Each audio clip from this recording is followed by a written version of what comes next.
Nagsimula sa simple na pasulyap-sulyap na papapansin sa iyo. Dalawang Facebook niya na ba? Umabot sa paligid ng mga Yan, ngayon kasi mensahe. yung video ko, magpusang kung ano. Kamusta? Kain na? Hello, Ngayon din yung magandang TikTok ko. Yung umaga. TikTok niya na una, nabandin. Ingat ka pa. Dahil sa kanya. Huwag ka masyadong magpupuyat pa.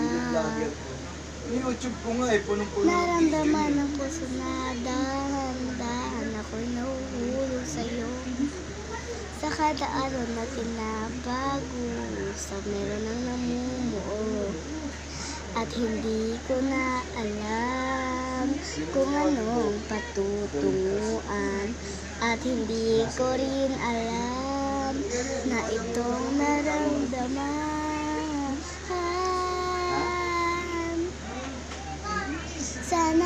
Sana naman ay mapagbigyan at ang mapakinggan ng tibok ng puso kong sa iyo lang naramdaman ng tunay na kaligayahan. Sana naman mapagbigyan ng tibok ng puso. Oh.